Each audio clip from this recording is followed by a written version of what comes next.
We're going to go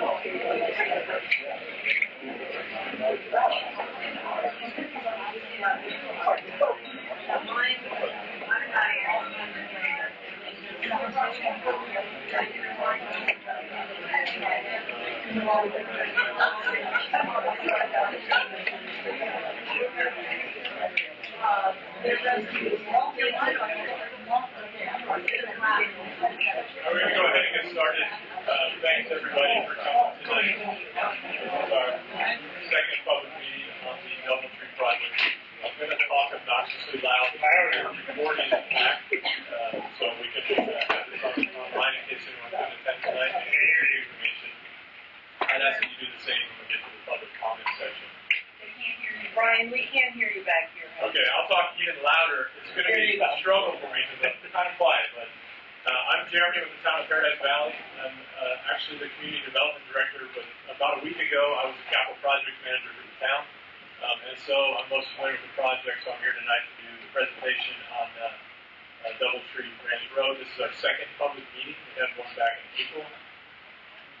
So tonight we're going to go through the design of the project, some of the elements in the project, some of the public comments that we've received, and how we were able to address some of them with the design and outline the schedule moving forward.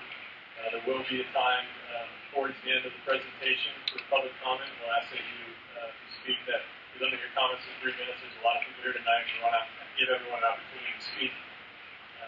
Our design team is here after the presentation. After we have group comments, we'll have an opportunity to go back over to the table, and you can take a look at the plans, and we can do one-on-one interactions if you have a specific question or comment about the front end of your property.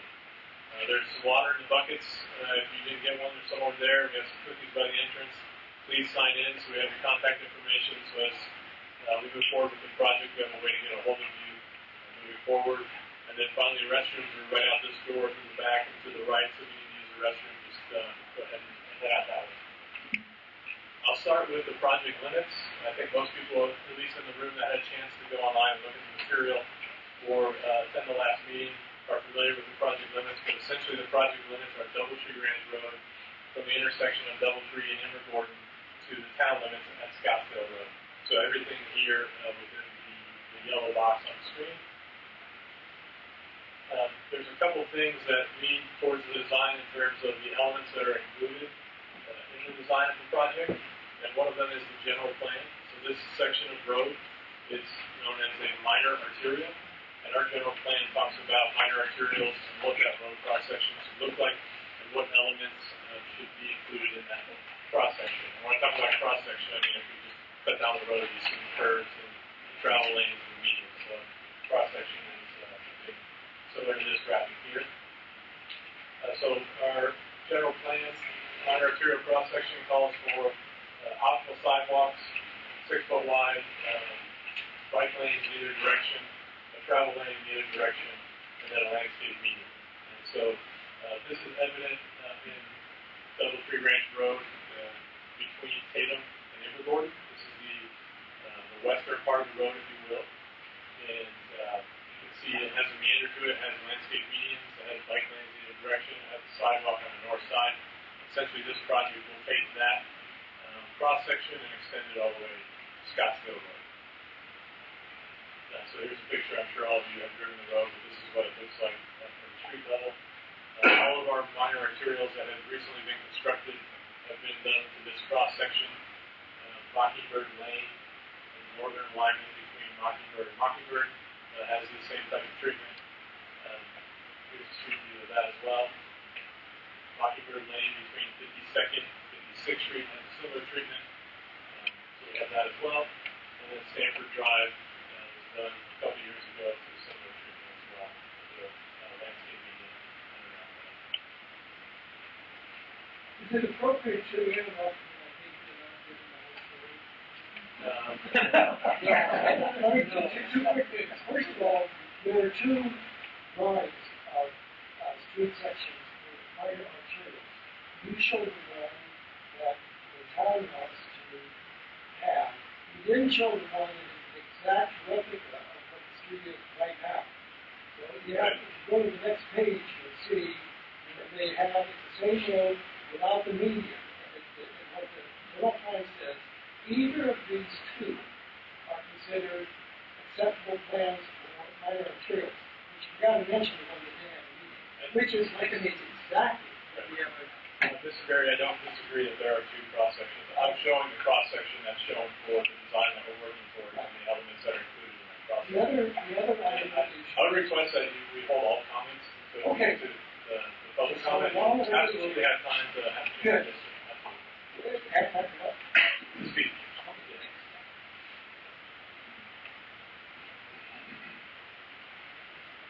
So we're here, these are the project elements for this specific project. It's a roadway reconstruction project, and that includes a full reconstruction of the road. So that means removal of the existing road, new curbs, new subgrade, and new asphalt. It has a meandering alignment, which means the road moves as you drive down the road in terms of north and south off the center of the road, so there's some movement to the road. There's a proposed sidewalk on the north side, similar to there is today. Has bike lanes in either direction. There are landscape medians. There's a roundabout proposed at Doubletree and Evergreen. And then all of the proposed improvements are within the existing town right-of-way. So we're not requesting any additional right-of-way in order to fit the improvements for the project.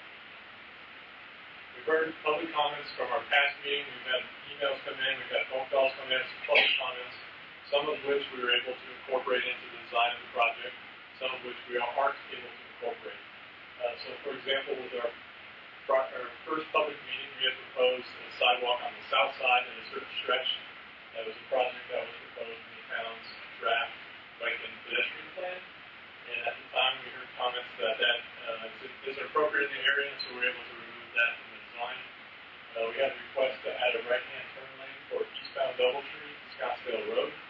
Because of intersection geometrics for the other three legs, as well as the lack of right-of-way on the south side of that intersection, we're unable to accommodate that. The project wasn't scoped to purchase private land from private property owners in order to add that turn lane. We also had a request to add a right turn lane or leave the existing southbound Gordon to westbound Doubletree right turn lane with the introduction of a roundabout at that intersection. Again, we don't have space within the existing right-of-way to accommodate a separate right-hand turn lane in addition to the roundabout. We had a request for us to shrink the overall width of the road in order to lessen the impact on the adjacent property owners. We were able to do that by two things. One, we took 6 inches out of the width of the bike lane in either direction. We were able to take 2 feet out of the median in order to cut a 1.5 foot basically on each side of the curb, so we were able to do that while still meeting the width of the bike lane. We were asked to change the project schedule to avoid impacting the school year. We had originally proposed to go into construction starting in October, which would have affected 2 semesters of school. So we took a look at that, and we're now proposing to start the project after the holidays in January and be done by the end of summer. So essentially, we only affect 1 semester of school. It's a 6-month project schedule for construction. We were asked if we could add an entry feature in Doubletree off of Scottsdale Road. So as you turn off Scottsdale Road, there's some type of entry feature. Right now, there is a town entry monument sign off to the right. We were able to incorporate that into the design, extending the median and doing the sign into the median with some enhanced landscaping around that, as well as at a chicane. I'll show an image of that. And then we were asked to look at the drainage issues. We had looked at the drainage originally, and at our previous meeting, there was some additional information we received based on anecdotal evidence from residents in the area. So we went back and looked at some modeling in the area and were able to confirm that and address that with the design. And we also made adjustments to the medians to make sure that we were providing the right access to each individual property. So we didn't block anyone's driveway from being able to make a left in and a left out, as well as a right in and a right out. So with that, we have an updated design tonight, which probably many of you saw over at the table. You have a chance to go back over there afterwards, and I'll go through some of the highlights of it. But the alignment was based on the following criteria. The traffic calming effect of the meander of the roadway, access to properties, i.e. the driveway locations, where we moved some medians here or there, the landscape medians in order to provide access, as well as looking at individual property owners that have gates and making sure that when the road is realigned, they still had room to pull off the road prior to entering the property. We looked at the intersecting streets. We have intersecting streets here that we need to meet at a certain angle, so we have to do that in the design. We looked at existing landscaping across the project limits and attempted to save as much of the larger vegetation as we could based on the meander. And then we have existing utility conflicts that we were trying to avoid with some of the meandering. So there's a couple updated things I want to show from the previous plan that we had, the 30% plan, which was what we showed in April. And one of them is the difference in the width. So this is a cross-section of the road, proposed cross-section. You see on the north side we have a 6-foot sidewalk and a landscape area. We had a 6-foot bike lane, a 12-foot travel lane, 12-foot landscape area, and then similar on the other side, another 12-foot lane and 6-foot bike lane. So in order to pull those curves in to minimize the effect on the adjacent property owners, we changed the bike lane width to 5.5 feet, 6 inches, and then the landscape median from 12 to 10. So this is one of the highlights I wanted to show with this slide. The next thing I wanted to show was the entry feature at Scottsdale Road.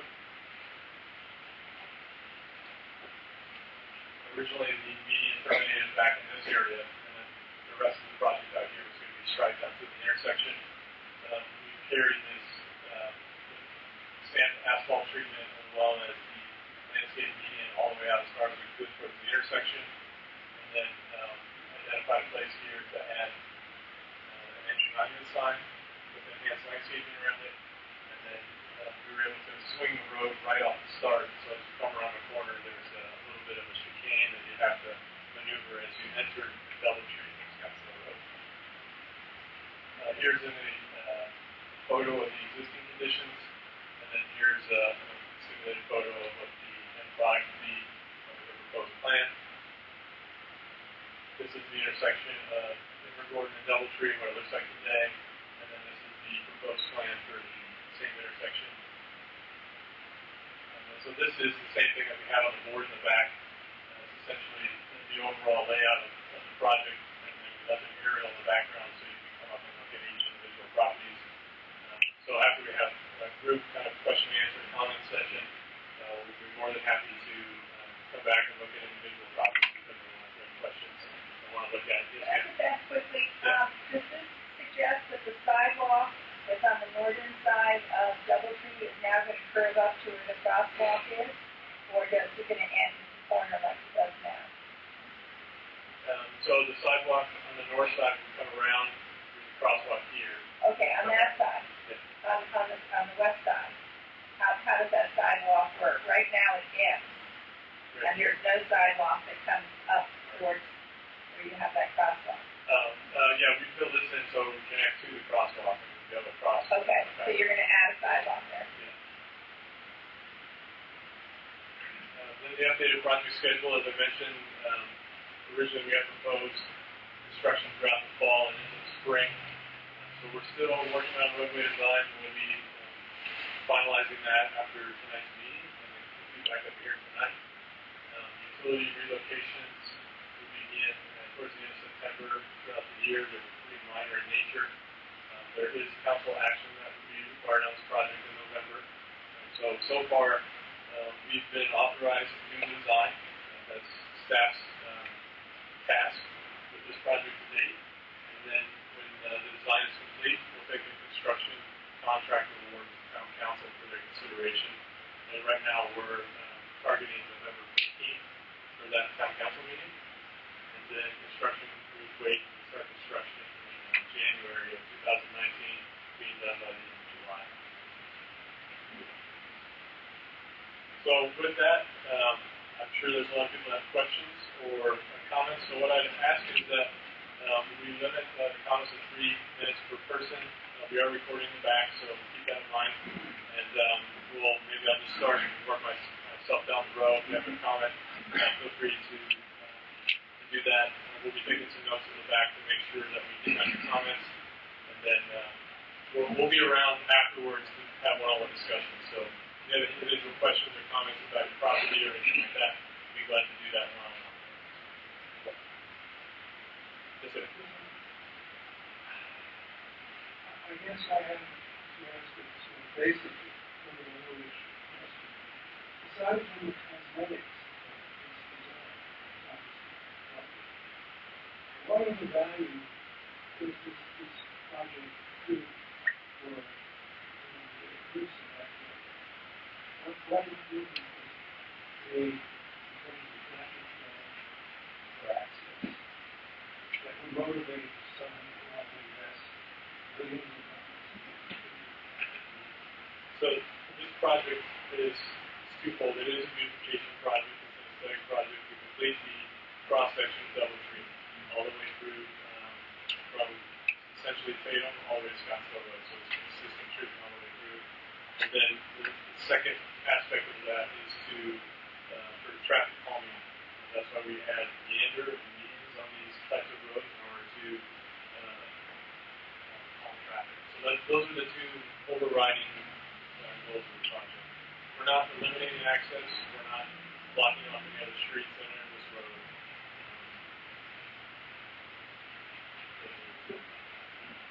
How severe is the traffic flow that you have to calm? Yeah, it's not necessarily the flow as it is the speed. We did do a speed study on two different occasions on this stretch of road, and the excessive speeding is 15% of drivers that drive through there, and I believe excessive speeding is over 11 miles an hour the speed limit. And so it's the speeding in terms of trying to address that. I can something. I don't like downtown. I tend to go and see music in the club, and then there's a place to go and eat. I can do that. I don't know why you can't. Yeah, so general plan calls for roundabouts when they're appropriate and do four-way stops. So that's where we start. Why not a traffic light? Everybody sees the traffic light. You don't have to allow someone to do one thing or another. Right. Well, we typically discourage traffic lights on minor arterial or less roadway classifications to minor arterial. The town, in terms of our general plan and our engineering standards.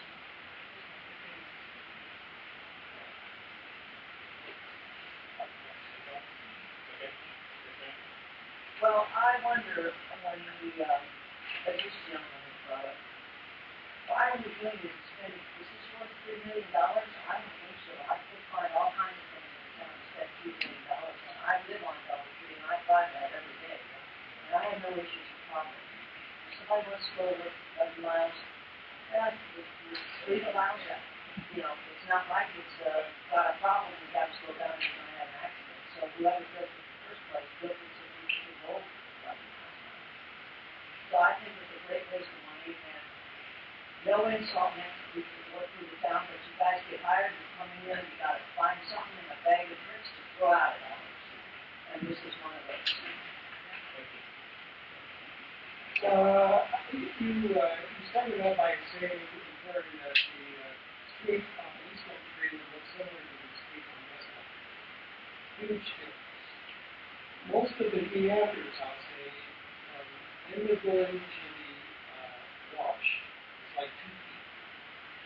You can drive from Invergordon to the wash and not turn your steering one fraction of an inch because the road is wide enough that you get right in the middle and you can stay in the middle and you won't turn. Here we're going to have 6-foot curves on each side. When you drive down the street, you're going to be turning, I think, you're going to be turning 18 feet when you go from the north side to the south side, and then 18 feet back, and then 18 feet this way. Not 2 feet. The 18 feet consists of the 12-foot median, 10-foot down, 12, and the 6 feet that you got to get out of the regular street, the curve. So we're going to be swinging 18 feet, 15 times. Now that's just okay. The general plan doesn't say one thing about curve going. I read it twice. It says nothing about it. The general plan, by the way, says that the general plan recommendations, like what you said about possibly including traffic circles, about other things, should be considered when a street is going to be reconstructed or a new street is going to be built. Naturally, it doesn't say if you don't like the looks of the current street, you ought to spend whatever you need to spend so it looks better in the eyes of the employees of the town, not the eyes of the people who live on the street. I got to talk fast. In certain areas, the pedestrian lane and the street are pretty close to each other. That's the danger. And I think, like Jeremy pointed out, you've got this pedestrian lane, pedestrian parkway. In most cases, that came out of your front yard. I mean, that extra 6 feet didn't appear from your place. We took it out of your yard.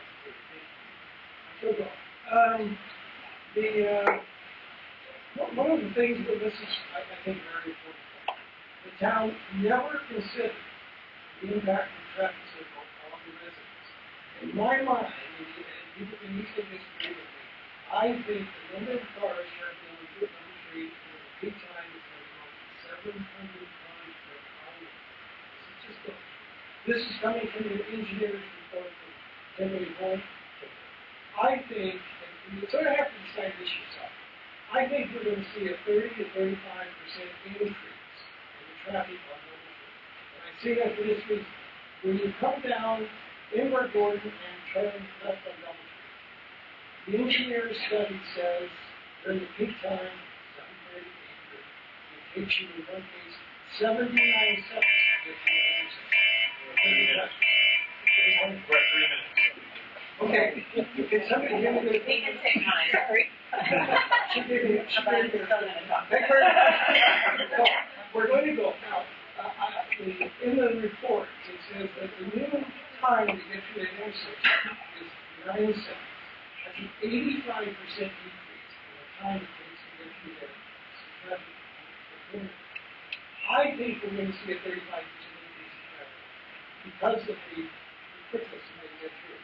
I think that if there's anybody here that lives on Horseshoe or Sunnyvale, you're going to be affected by this problem because I think you're going to see a lot of cars east on Doubletree, or right on 66th Place, or east on Horseshoe and Sunnyvale.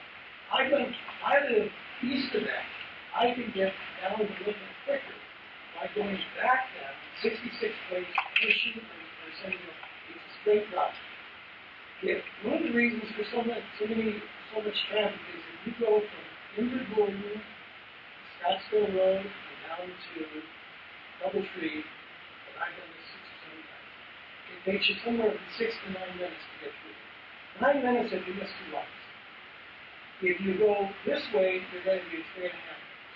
Now, how many people are going to say, you know what, if I can avoid 5 traffic jams, the other thing I think is going to affect is Inward. I think Inward could well be a 4-lane road in 10 years because Inward Gordon is really a parallel road to Scottsville Road without the 12 stoplights that it takes to get from Inward Gordon. You can drive down Inward Gordon with the traffic circle and stop at 1 or 2 4-way stops. Period.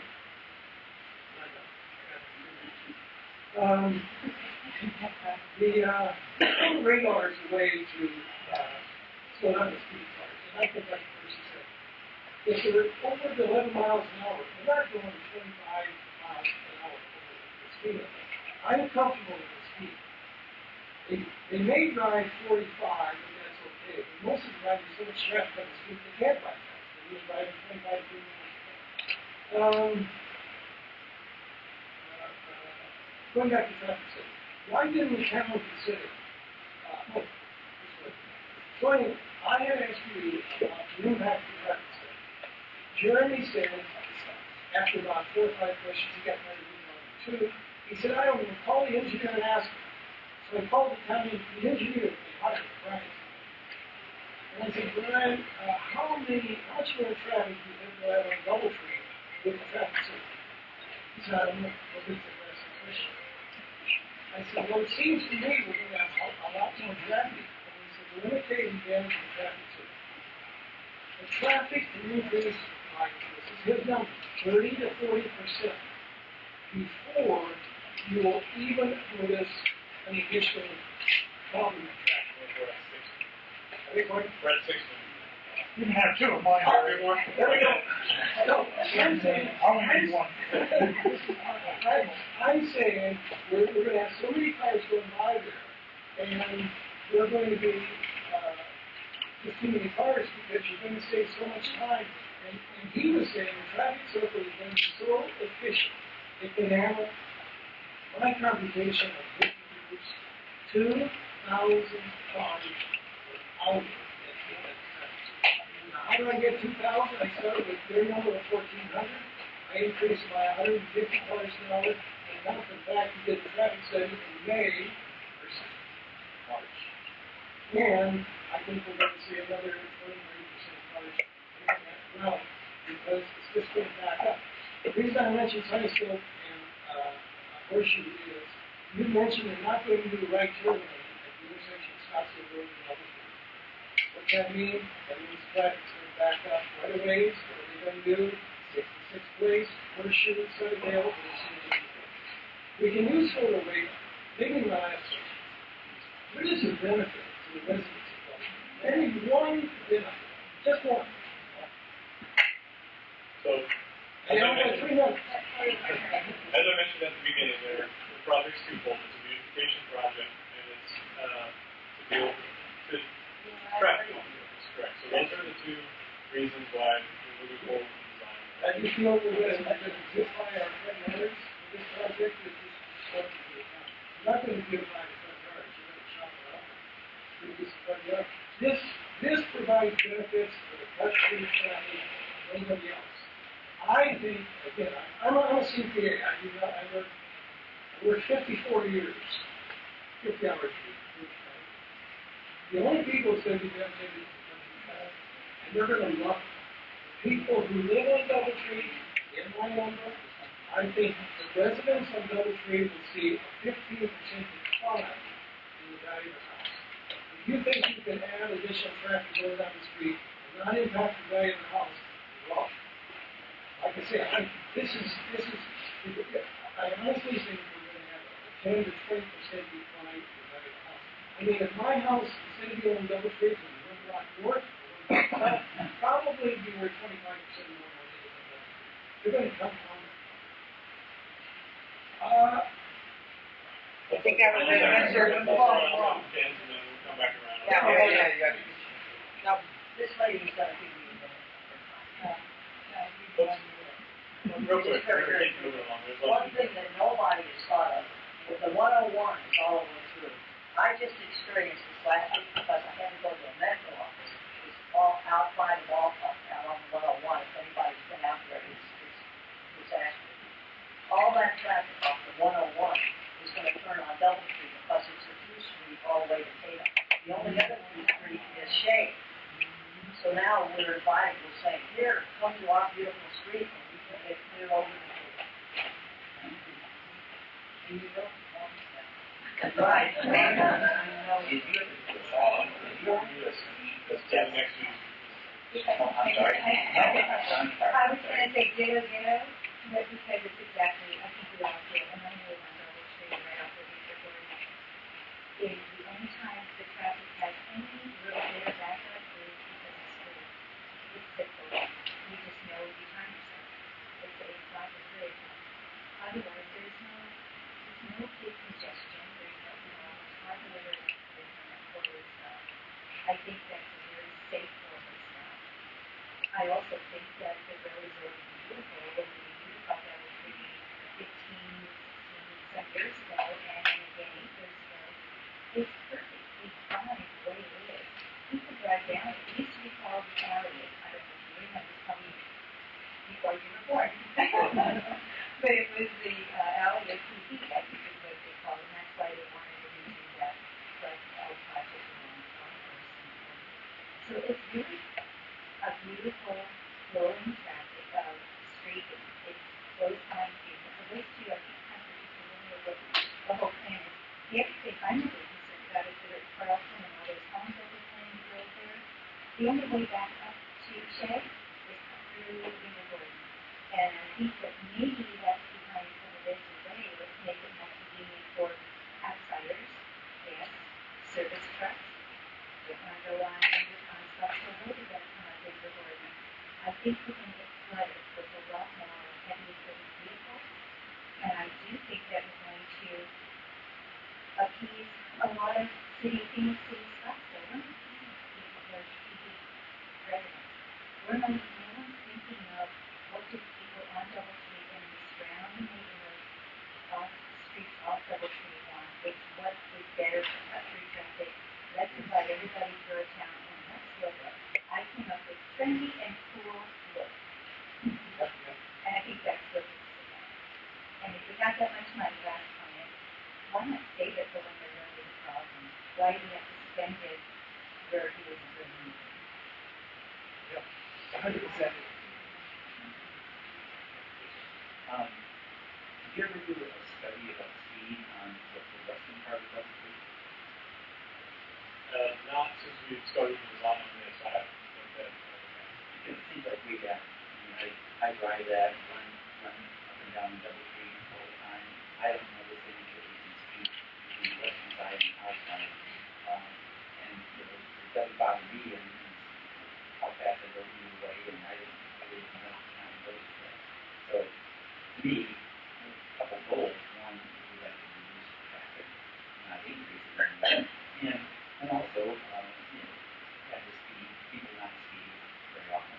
I mean, permanent photo radar on our street would help minimize the slower traffic and certainly lower the speed. And that's got to be a lot cheaper than treating that downtown. Yeah, so, right. Okay, well, we should consider all this. So, I think we're at this point. And the timing of the construction, I originally thought we were planning at least 9 months or so. I've never seen a construction job get done on time. Now you got about 6 or 7 months. It seems to me it could easily last closer to a year, but anyhow. So I had it on the screen, but I didn't spend too much time talking about it. We're delivering this project construction wise. We're proposing to deliver it what's called CMAR, construction manager at risk.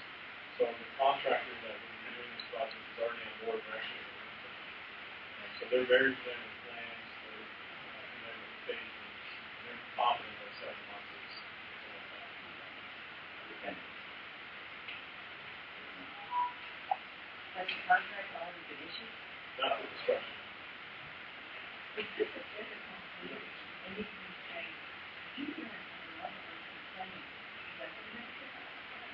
Well, so the decision to construct the project or not will ultimately be the town council's decision. Town council decided to allow staff to perform the design, which is what they're doing. We'll take the construction contract and we wrap up the design. What do we do as residents? So the video that we're taking tonight will be something that will be available for town council to see. You're more than welcome to contact your council members. And when? If you like, absolutely. Yeah. Are they here tonight? You can provide the comments in writing, which we will then provide to council and to the board.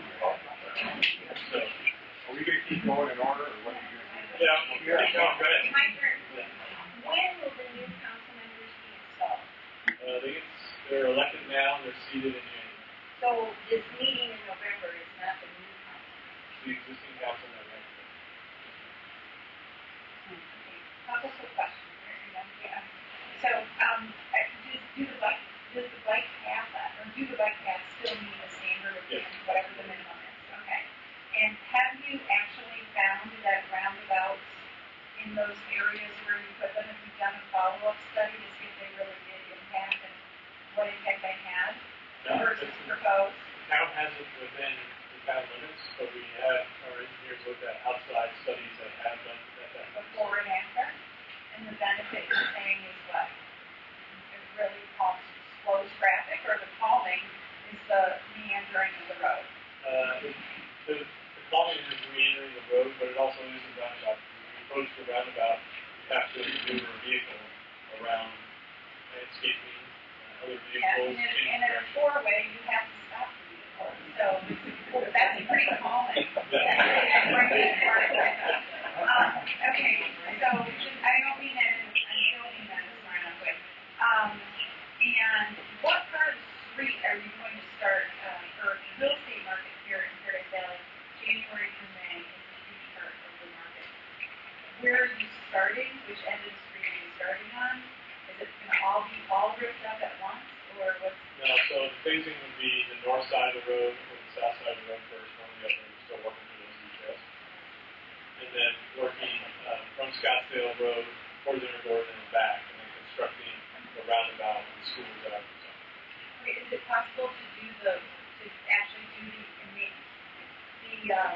meandering and the beautification without a roundabout? Possible. Okay.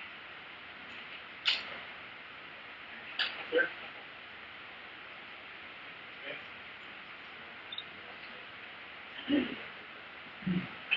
I'm Paul Denville. I am on council. You guys just re-elected me.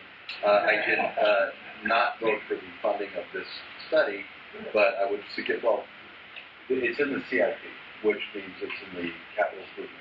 So if you're upset, Jeremy just got this promotion. He's a great guy. Don't shoot him. I think he's doing a great job, and he was basically told this is what you need to do, is come back with a design.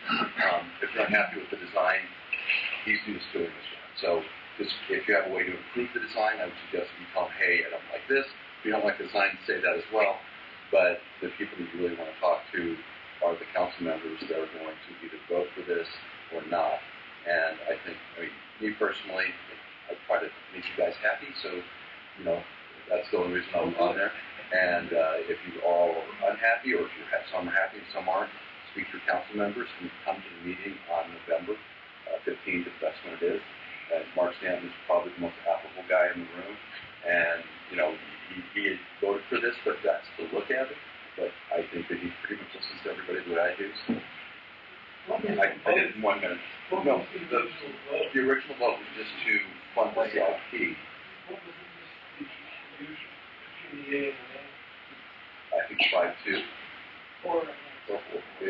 4-3 or 5-2. But it's basically just spending money to look at it. But it's part of the CIP, so it's not the end of the world. But I think the road's in good shape. But there's a whole bunch of other arguments to be made pro and con. But the people who shoot are really counting. Okay, that's all I was trying to say, because he's doing a great job of what he's doing. You actually mean shoot an email to them. Count on it. I have two questions. One is rhetorical. I don't think there's anything wrong with Doubletree, but I don't even know. And secondly, has anybody thought about school buses making that roundabout? It is a very small place. I mean, I drive it all the time. I live right here. And I can't even imagine how the full-size school buses are going to maneuver themselves around on the highway. We look at certain vehicle designs all the way up to semi-truck. They will get it. I'd just like to ask why we are not doing something about the bridge over the Doubletree or the Cornell. We could probably have a one-on-one conversation. There's a lot to that question of the size of the box. Yes, sir. I think that the design to have the sidewalk on the right side.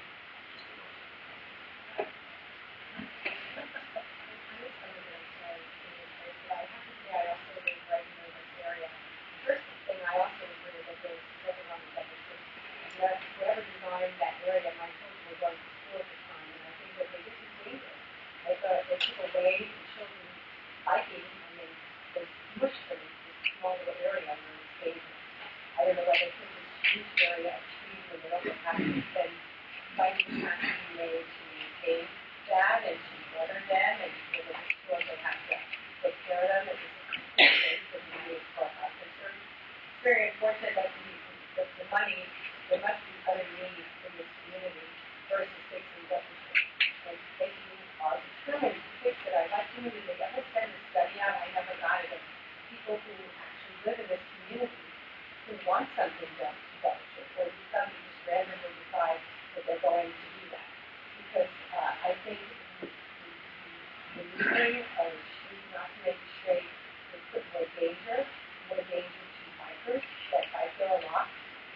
I also agree that when buses go through there, that when they say they can make it, can they make it safely? I think if you ever watch bus drivers, I would tell you that unfortunately we have complete control over the schools.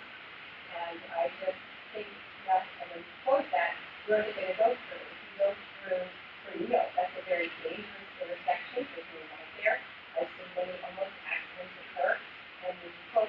Doubletree, we're closing off an area that many people do take because there's a light there and it's an easier intersection to cross over for safety. So I think it's also a complete waste of taxpayers' money. I think if maybe there's a way that they could take a look at, I don't know how they pass budgets over to other areas if they exist and have to do beautification. I don't know why they can't find any other thing to do. I know our school district is deteriorated beyond comprehension. Maybe they should take some money out of the beautification, and I don't have some children anymore, to do something to the educational system in the school. Yeah, I have two comments. May I ask if people would speak up a little more, Sure. because we can't hear them. Okay, Thank is this better? I have Way two better. I have two comments. First, I love roundabouts, normally. I really do. I like the way they function. I think you can ride easily around them. And a lot of the reason I like them is that they speed things up. In this instance, though, the last thing we want to do is speed up and have more traffic come through. There's no doubt people are going to come down Invergordon or come across Doubletree when it's easier to do. I think we don't want that in this instance. So normally, something I really like, I think there's a mistake here in this instance. The second thing is beautification, and I'll tell you, I lived in Madrid. I've lived in Paradise Valley since 1990, but I lived in Madrid for a year and a half in the middle, and I kept on. And what they've done with trees there is magnificent. They put them on a regular basis. So you can walk down a sidewalk anywhere in Madrid, you're in shade. And it's almost as hot there as it is here. And so what you create is this effect of trees on either side. I would much rather spend the money on more trees on either side of Doubletree and have beautiful trees and then save the money to actually maintain them. Because if you notice on the east side of Invergordon, north of Doubletree, it's where the old canal used to be. Now it's a pipe. And there's all those trees that were planted there. But I walk that every day. I walk down by your house, around Doubletree, and back up. And, okay, the trees are not maintained. They're falling down. The branches are falling down. Or they die. Whatever plant dies is never replaced. So what was planted when the pipe was put in, I'll bet you less than half of those plants are still there. So I'd much rather see somebody maintain them, replace them when they die, and also, and you can do that all the way down Doubletree. So I think it'd be a prettier street that way with a lot of real trees, and actually save the money to maintain them than to spend $3 million on a new curvy building. I was going to make a similar comment about the roundabouts that David made, so I'll just second what he said. And I do like the idea of those trees. That really sounds terrific.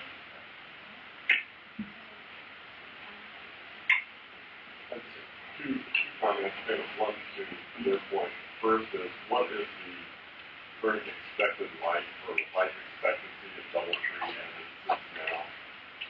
Would it have to be repaved within the next 5, 8 years?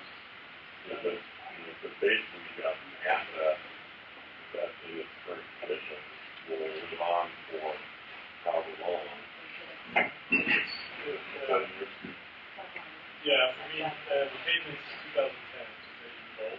Okay. It's at least got 7 more years of life in the asphalt. Okay. Depending on the treatments that the town can do.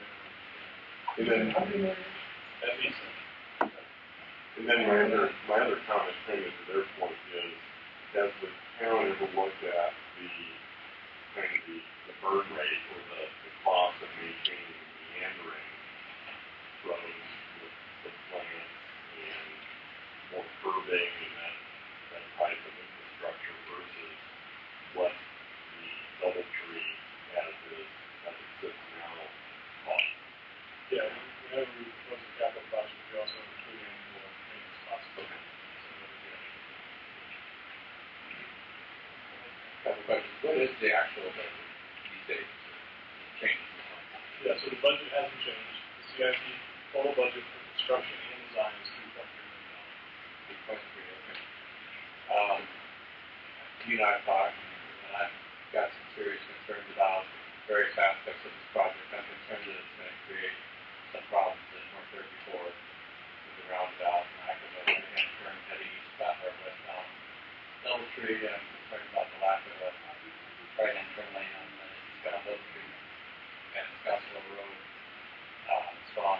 But one of the aspects I don't hear too much about is that this minor arterial has a speed limit of 30, which seems really unusual. All the other minor arterials in this town seem to be 35. And it seems like an unnaturally low speed limit for that area. One suggestion I would use to beautify the Doubletree is to get rid of that damn photo radar cop. I'm so sick of it.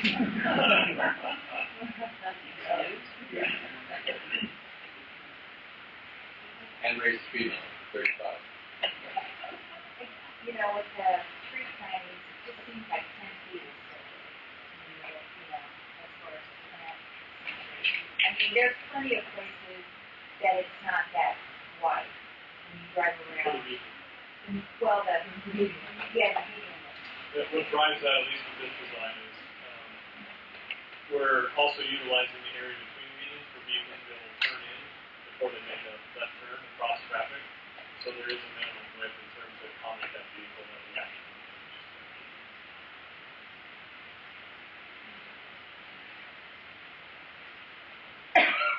Yeah, you're not, what she's saying is you're not going to be cutting through the raised median where the planting aspect is because it's got raised curves and you couldn't drive through that.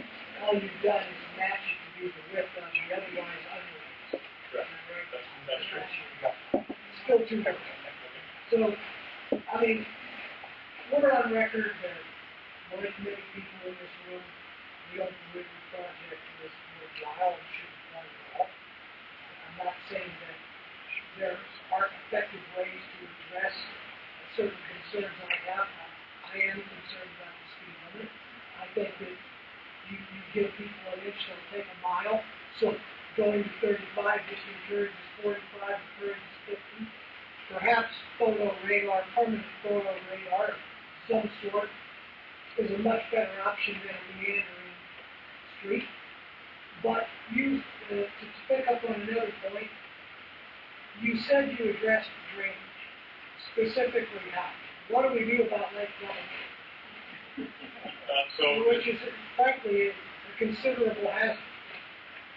Yep, so the town's design standard for roadways is that in a 10-year storm event, we have 2 drivable lanes, essentially, that are 10 feet wide. So we have what's called the spread requirement in order to maintain traffic in a 10-year storm event. Storms are larger than that may fill up more than that lane, but we've looked at articulating the road in certain areas to make sure that water continues to move to the point that it does historically. And so that's what we've done, and we're going to look at the additional drainage. We heard some comments from people about, hey, water ponds here, so what can we do with the existing drainage or keep water from ponding or the sheet flow quicker with the project, and so that's the additional analysis. You realize it's not just pond. Yes. It's a considerable build-up across the 69th Street. Yeah. So, I don't think I still have a good answer to that. Just curious, how wide is the bike lane now? Brian, do you know for sure if it's I think it's 4 feet. It was designed before now. 4 feet. We have that data here, we'll get it for So you. why are we widening? The 5.5 feet incorporates the gutter pan as well as the stripe. So essentially, the actual pavement that's clear for bike lane between the stripe and the gutter pan is 4 feet, even though we're showing it's 5.5. It's the living curve is So you're saying it's not wider? Okay. You're saying it's not wider than it is at present? I'm saying when we're done, the actual asphalt will be 4 feet wide. You're saying today, including the gutter pan, it's only 4? No, that's what we'll look at. It's got to be more than 4. It's 4. I don't understand why it needs to be wider. No, we're not proposing to widen.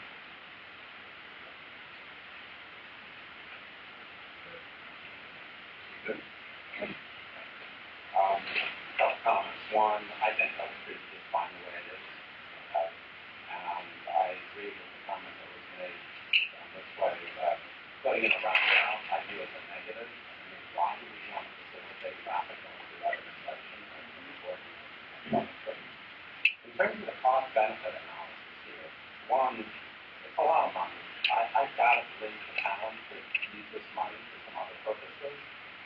I guess you're making one or two comments about the benefits. One, beautification. Well, if I look at this plan, more than half of the median is going to be paved over anyway, given how many driveways we have on the street. So when you talk about putting, beautiful trees and everything in the median, over half of it is going to be paved over. That's not true of the western part of Doubletree. Okay, there are far fewer driveways down there, so you don't have this problem. I mean, if we're going to have a median going out towards Scottsdale that's half paved over, how much can we push the argument about beautification? I guess the other thing is, you're going to rip up this street for at least 6 months, and I agree with Tom and the 5 you want.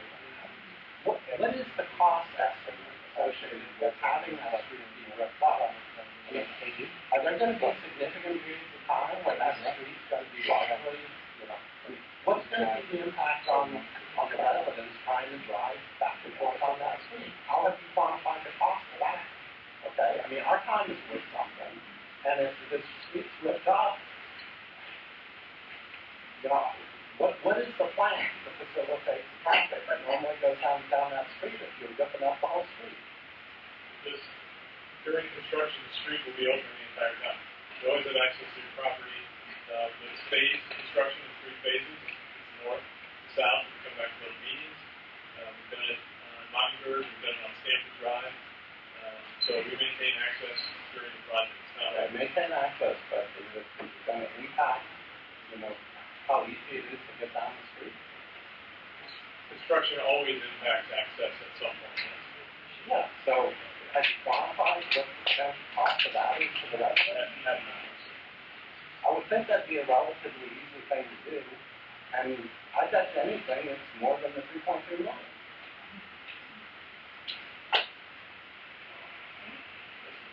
Okay, I've noticed since Tatum had construction last year that a lot of people have decided to detour down into Gordon because I'm on the Gordon side of that intersection.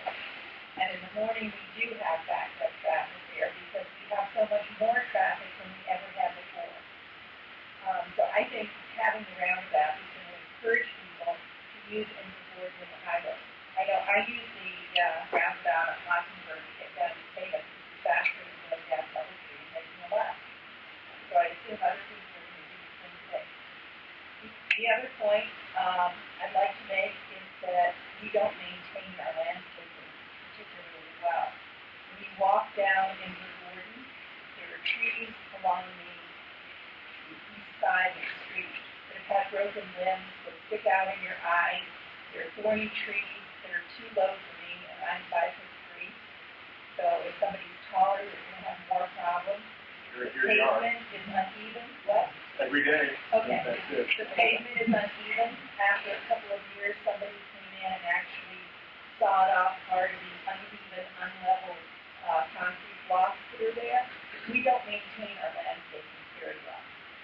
And it's more of a hazard the way we have our trees than it is beautification. So if that's what we're talking about, putting up similar beautification, I think the subject is kind of moot. Anyway, I echo everything else everybody said. I agree, but I think we should rethink what we're doing. Maybe having something clean and simple the way it is now, the way we all designed our homes for, would be very lovely. Yeah.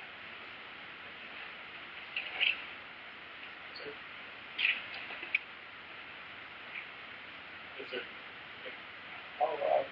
I'm totally against this project. When I first heard the notice, the mail, the wife and I was totally confused. What's the purpose of this? The street functions in general well, and in the middle of the landscaping, and also possibly feeding into both sides of the property. It just doesn't make sense to us. And I do have one question for you. You mentioned 15% over traffic, the speedy vehicle, right? What's the definition of the speed? Because I have my data. I live on Doubletree. I'm sorry? 11 miles an hour or more over speed.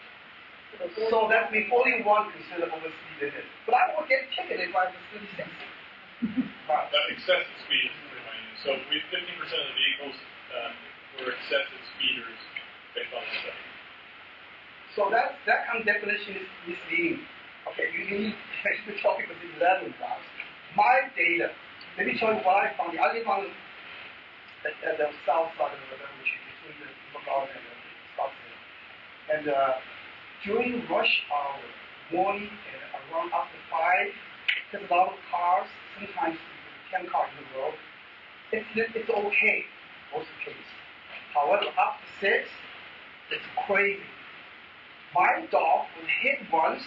Luckily, it didn't die. My wife and I, we jog all the time, almost every evening. Almost hit by a car. So we thought, this is a dangerous street. It's really dangerous. And we think one thing can really help is put more stop signs. I sent an email to you. You never reply. That's my suggestion. And also, the most important thing is between the Green Garden and the Scottsdale, the residents, both sides residents, turn face to face. It's different from the west side, fewer homes. And again, it's both homes face to the street. It's truly the resident area.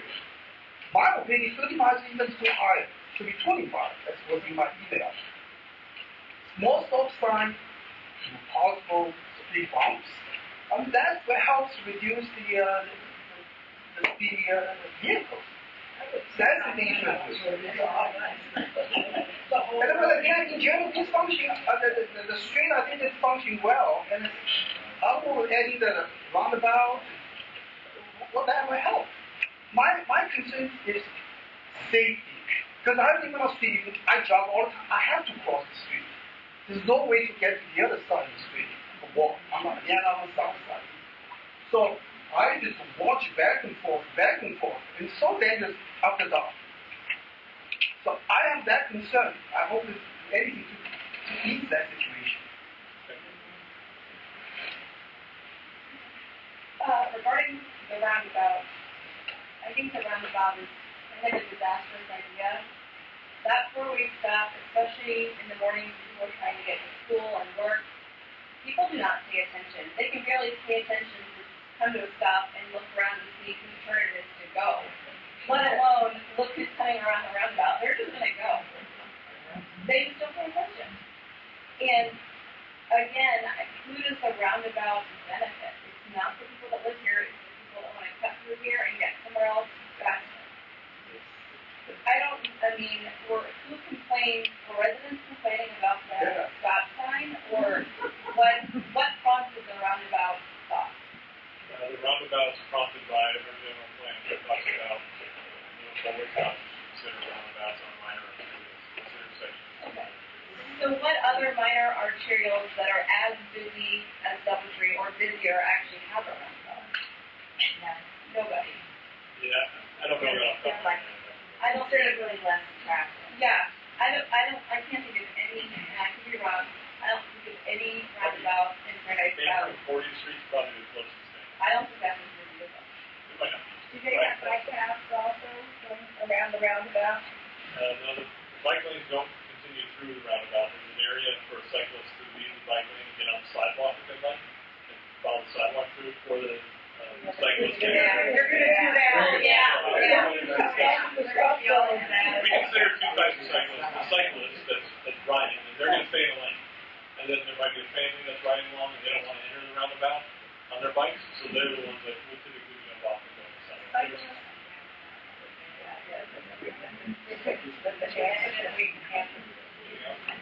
was going to say I would be totally in favor of playing a permanent photo radar. They do seem to be the problem, especially those of us who walk that road a lot or have, I don't even let my kids out there. We've had our mailbox plowed down into 3 million pieces, as has our neighbor next to us, as has the neighbor across from us, and probably some other people here, going full speed, and right next to the sidewalk where somebody could have been run over. Yeah, that would be great when there's some curves. And then I think my last thing is, what actually sparked, like, where did this project come from?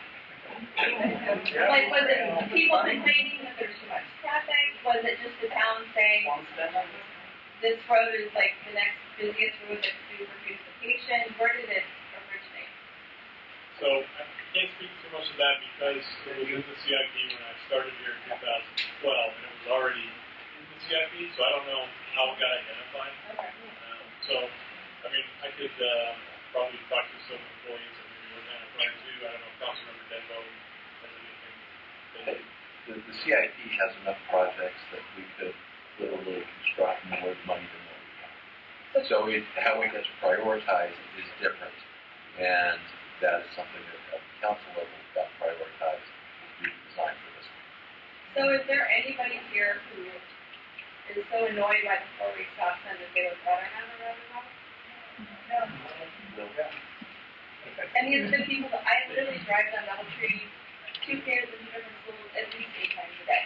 It doesn't bother me, ever, even when I have to wait.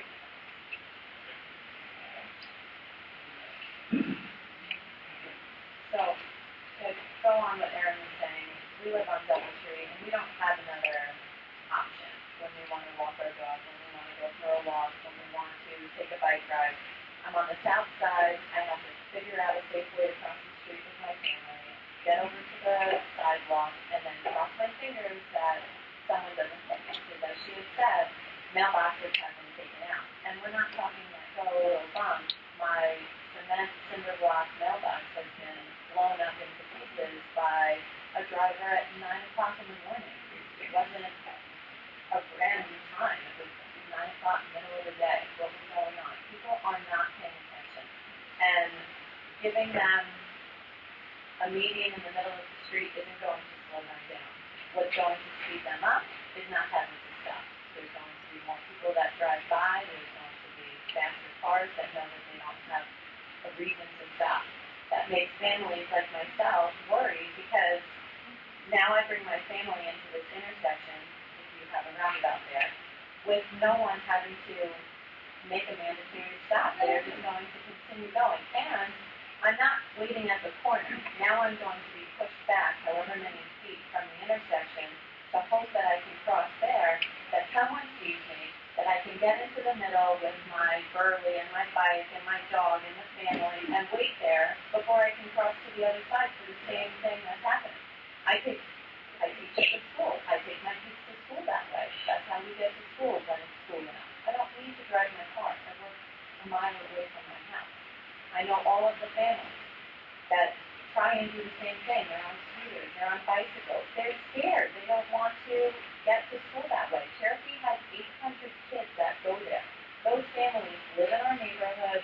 They use those walkways. They want to use the sidewalks. This is not for a neighborhood convenience. This is strictly for making it easier on traffic and causing more people to come down our streets. And then to compare the difference between Los Caballos and Invergordon, there are no driveways. There are no driveways. So to say that we can have it look as picturesque as they do there, they can have more trees, they can have more vegetation because they don't have to worry about the south side of driveways needing to cut through. So it's a misrepresentation of we are going to look like the western side of Invergordon. And then the other thing I wanted to say was we have a problem with speed. We've already had a fatality on Invergordon, and now we're going to encourage that being on Doubletree because people are going too fast and they're not paying attention. Nothing's slowing them down. They know that there's a speed camera that's going to be waiting there sometimes. It's just dangerous. It's dangerous for the neighbors in our community. I don't think that is fair. And did you take into consideration, if they do a remodel at Cherokee, what type of traffic that's going to provide with construction and with even more need to get to that area? Because that's a potential that might happen in January. So there's 7 years left. Why are we going to do this now? Yeah, as mentioned before, communication project, capital improvement program, and we're going to work with the design as we requested council to do, and carry that design and try to get public input on the design. You have 1 minute. Yes, and I gave it to the man that opened this up very well in that newspaper article. Thank you, Gary. We've lived there for 44 years. We've used Doubletree pre-beautification and on the west side, and obviously the other portion. And I find that when I drive down the east beautified portion, that I am trying so hard, carefully, to negotiate the curves, that I don't have the line of sight and the attentiveness to foot traffic and even bicycle traffic. Whereas on the eastern side, it's a clear shot. I can see a long ways. I can pay close attention to people trying to cross the street or children on bicycles or whatever it might be. And I'm a safer driver in that environment. So calming, yeah, I kind of understand that because I probably do drive slower on the western portion, under 30 in many cases. I set the cruise control on the eastern portion, the rest of that control. But I'm safer on the eastern portion. And there's a lot more people facing the eastern portion, as Gary just pointed out, than the western portion. So I think this is just crazy. And the last thing is, it's really great to be in a room of residents that are so articulate and so clear thinking. So I affirm almost everything that's been said in here.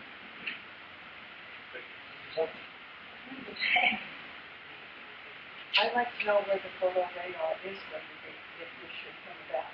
I am for photo radar. I think it definitely has a bearing on how people will drive, even if they know it's going to be there, even if they see the sign, it makes them aware that they need to slow down. I have clients that have driven Doubletree for years and years that do not live in this area. They've had numerous tickets. They don't go down Doubletree. They don't go down Taylor. So I am for photo radar. I think the other thing is that the people that live on Doubletree or all of the areas that would be affected, nothing has been brought up with how much property would actually be taken away from the existing property. I think each one of us should have probably gotten some kind of notice saying approximately, not exact, but approximately, 1,000 square feet is going to be taken away, 15,000 square feet is going to be taken away, 500 square feet is going to be taken away. We really don't know, and that is a bearing on our property, on the square footage that we have for our land. But there are certain restrictions in this town that don't allow you to implement certain things if you do not have certain square footage. You either have a commercial acre, or you have an acre, or it can be split, or it can't be split, and it has to be divided up on a certain square footage. So I don't know how much property is going to be taken away because I'm all for that. So just, as I mentioned earlier, I'll reiterate, everything that's proposed is within existing town right of way, meaning that there's no private property that's taken. Now, I do recognize that people maintaining back the curb, most people view that as their property, and I completely understand that. So that impact, there's an impact there, but physically to your parcel. So if you have an acre, you're going to have an acre. I'm Rod Wolf, and I would like a point of clarification. 3 times this evening you said the town has approved this, the town has done that. Who is the town if not the residents? Who is the town? So it's town council and elected officials, and the recommendation of staff and the CIP and CIP process authorizing the design project. And how they get there? And that was the question that I believe Aaron asked earlier that I didn't quite have. I wasn't here at the time, I don't know why I interpreted. No, I meant how did they get to the town council? The council members? Yeah. Yeah, they're Mark, Paul, how'd they get there? They're elected by town residents. Yeah, so shouldn't they listen to it? Don't disagree. So the town is the resident. Chairman, can we just piggyback on that comment? Let's just continue down the line. We're meeting two sections. Yes, sir. Hi, I see the police are in the room, that's great. They can probably, back me up on this. On the east side of Doubletree, people are going 50, 60, sometimes 70 miles an hour. And you won't see that on the west side, will you? Do you see 70 miles, 60 miles an hour on the west side of Doubletree? I've never seen that on the east side either. Well, I stood out there and I see it. It might have been the high school kids, but when I'm driving, people pass me all the time on the east side. They pass the school buses. On the west side, I don't see anybody passing because of it. And to prevent that, it will slow traffic down.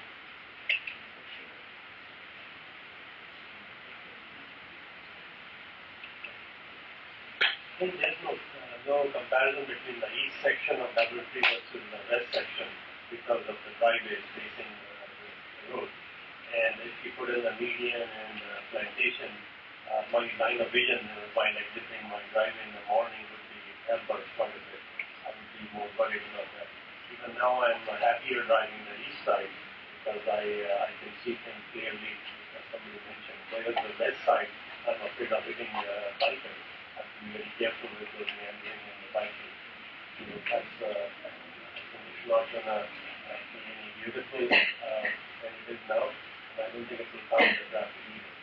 To encourage more traffic roundabout. Roundabout facilitate traffic, they increase speeds are low, so it will not be good for driving. I want to piggyback on what this gentleman said. I would propose, and this is really just a call, that at this meeting we're having, we're seeing a lot of resistance to this project for all different kinds of reasons. I would propose that we get the town council to meet with us in a town hall format to discuss this project, so that they understand where the citizens are coming from. I'm one vote. You have Scott Moore, council member right there. Yeah. And you have Mark's hand right there. Okay, so we have three of you. Yeah, right. And what I would strongly recommend is that getting on the list of CIP, we could probably build 30 or 40 years out because it's a long list. The things that are on this list, I mean, I'm not in support of this project, but I wasn't in support of it for reasons that have been and haven't been arguably, but pretty much I wouldn't spend the money now, even if I love the project. And I think it looks prettier than what's there, but I wouldn't do something that would upset anybody that much. But what you need to do is articulate that to the council members November 15th, because Jeremy's going to continue doing the project, and staff's going to finish all of this up. And on November 15th, the council's going to have a design that's going to be some version of this. And then you're going to have 7 council members that are going to look at it and say, that's a beautiful design, I'm going to vote for it. And if you have a room full of people saying, that's terrible, that I can't walk my kids, my dog got hit, it will be impossible to vote yes, or this will be possible for me to vote yes. Well, I'm just suggesting that we have a meeting prior to the date of the vote, so that they have number one, I can't call it. The only people that can is the mayor and the town manager, and the speed of this project and what's going on right now, it would have to be a redo or restart, because we're not going to be able to. Council members that, we have actually some are very good about land planning. I'm not. So I need professionals like Jeremy to say, here's the project, here's what we're doing, here's what makes sense, and do the best that we can with that to do the changes. This is the meeting that the changes are made in, and if the changes aren't made, then it has to be a up or down vote in November 15th. So that vote is just to approve what Jeremy is doing? Yes. That's what I understand. It comes back to that vote and says, this is good, this isn't good, but I don't control the agenda. I still vote to the council member. Well, it seems to me to get enough of the council members together to have a preliminary vote. Yes, you can have it done, but the process wouldn't, and I don't mean to sort of take up too much of your time, I'm sorry, but the process just doesn't work that way. And if you wanted to redo it, I think that having the outreach to the community would be done again,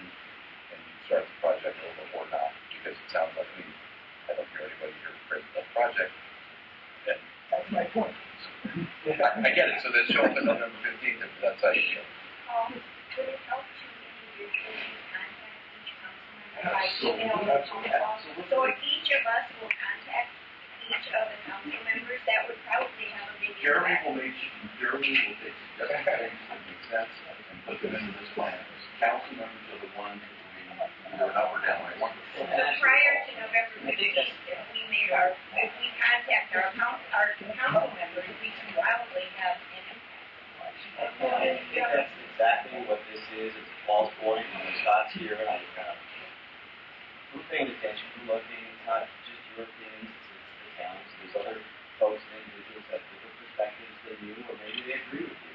But this is all part of the process. So when Jeremy talked about the meeting that occurred in April and how that was part of the process. We've got different levels of tension.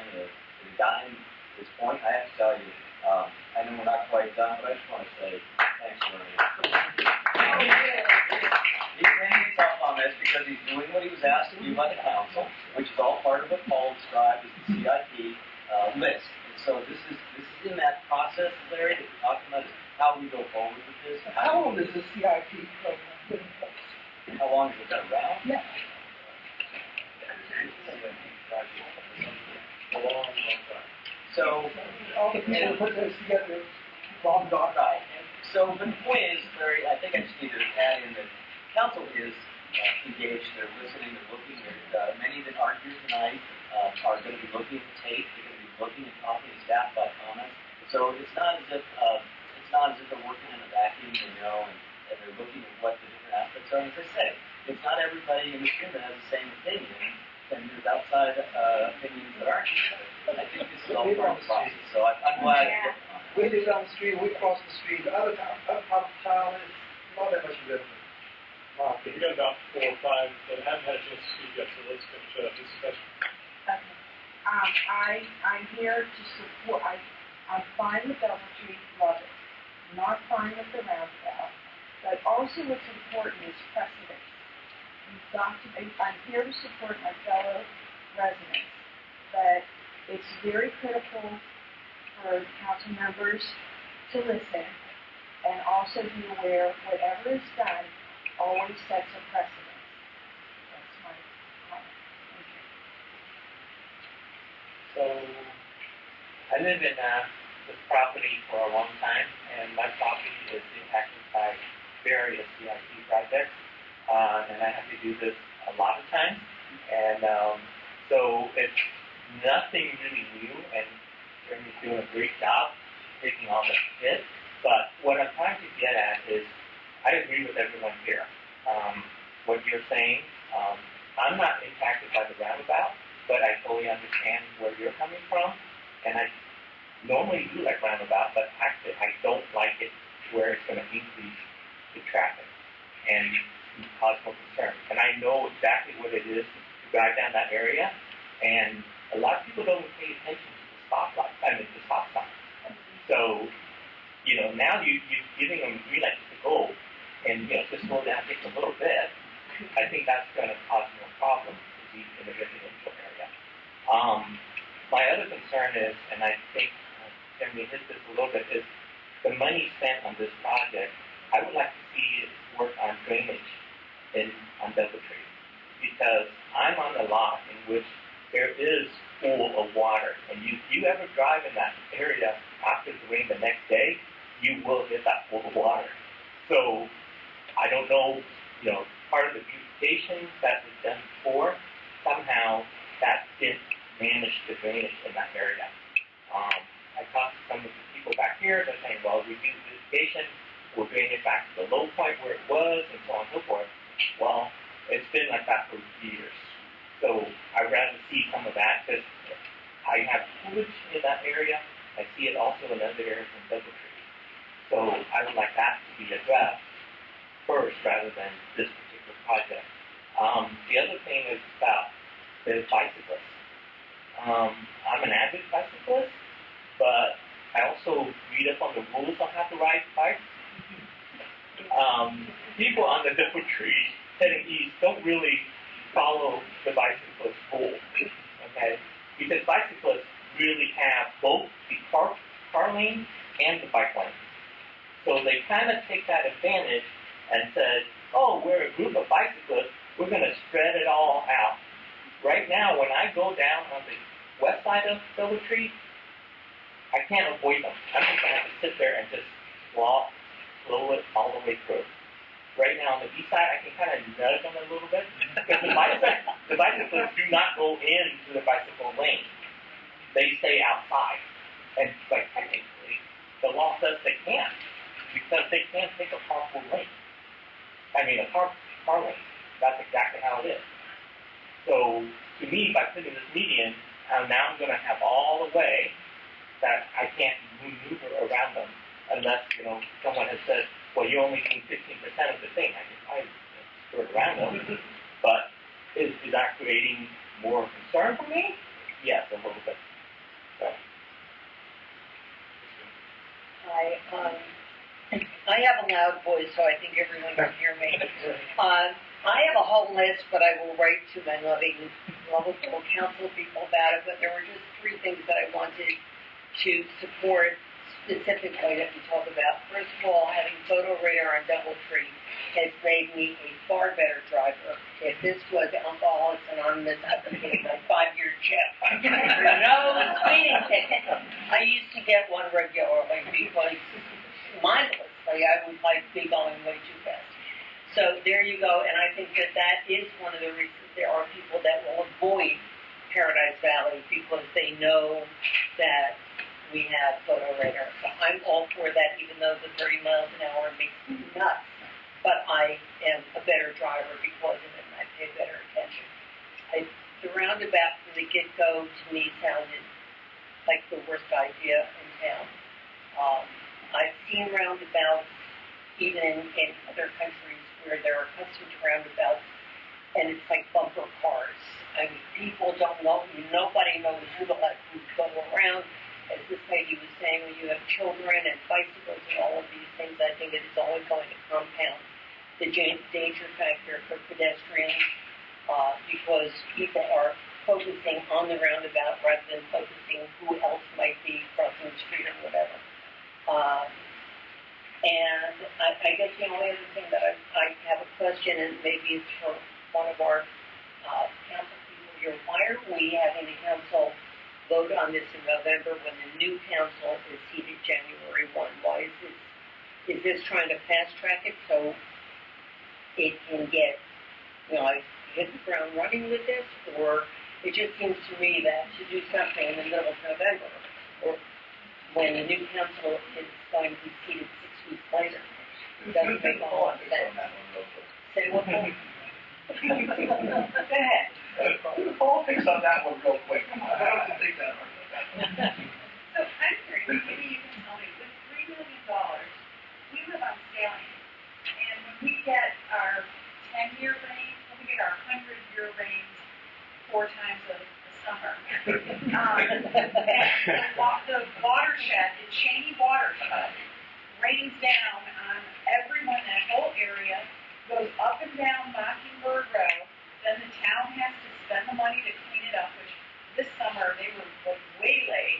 We looked like a disaster area for a long time. Why aren't we putting $3 million into watershed? Okay, that's a different thing. I don't want to take up any more time, but the cost to do just 2 of the water. We have 6 in town, and just to do 2, and that wasn't to the 100-year. That was to the 10-year. I don't want to be wrong. It was $19 million. So whatever. There's no amount of money that the town could ever bring up and collect that we could make it so that wouldn't happen. Because 10-year flood, maybe we could. But 100-year flood, 10 and 100-year flood isn't 10 times. It's basically just, it could be just a little bit more. There's no way that we can afford it. There's no improvement we can get out of anything. No, we can't. And we're doing that as a project. We're doing those things. But to ever have a realistic expectation when you have 1 house per acre, you're going to have great cell service and no problem with flooding. Hopefully we'll get better because we're working on both, but it's not going to be perfect. I rather have less flooding and more ugliness. Less beautification. So, yeah, just makes you wonder. So I think that's everybody other than Councilman Moore. anything you want to add or say?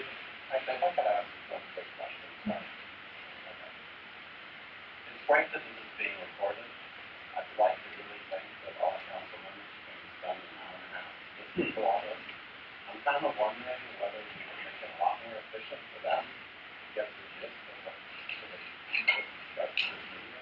And maybe concluding with a gathered some official but record vote on who in this meeting likes this project, who was against it. Because I think if we do that, council, we can probably watch it for 2 minutes and get to know well, and Paul, I guess I'll ask you a question about the November meeting. You made a very good comment that we should all show up for that. Is that going to be a meeting like this one, though, that allocates an hour and a half for people being allowed to comment?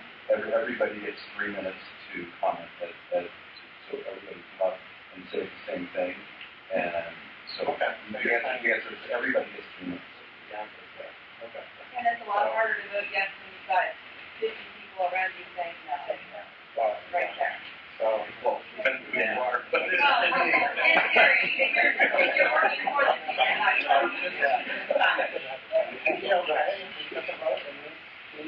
That's a vote of residents, right? Not contractors or employees. just start saying who in this meeting is in favor and who's in favor? Yeah, how about, I mean, if someone listens to the tape, it's pretty obvious what we heard. So I don't think, I'll say this to the tape, I don't think that there's a majority in this room that supports the project from a company.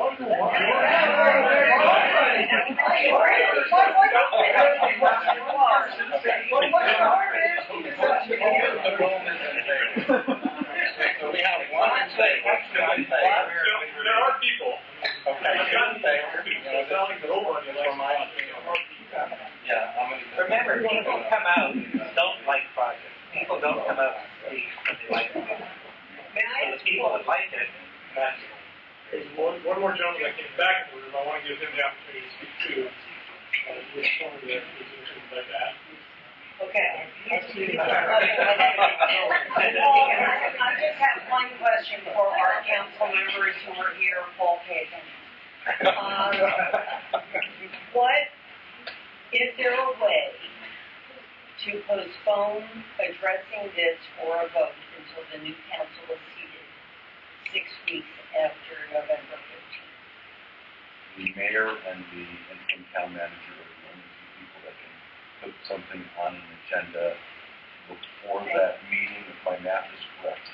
You're absolutely correct. The only thing we can do is add something to the agenda through the process. We need 2 other council members to add something on. But the agenda is set by the mayor and the town manager. And that's how this project is moved forward through the CIP project. And I'm sure you explained it 5-year. Did the lame duck mayor originally vote for this? Yes. So, thank you. I want to thank you for coming. I really appreciate the comments. And we're taking notes the whole time. Obviously, we did the video. So we'll summarize the comments and we'll provide those comments to town council. So they have some of the comments. We'll also send to the link to the video that we'll post. It'll be available on the website if anyone wants to review it, or someone didn't make the meeting, they like to view the video, they can certainly go online and watch it. I'd imagine it'll be up sometime early next week. And myself, as well as the rest of the design team, are going to be here. If you have individual comments that come up, we'll be in the corner over here. We'll be glad to stick around and answer some comments. So thank you again for coming.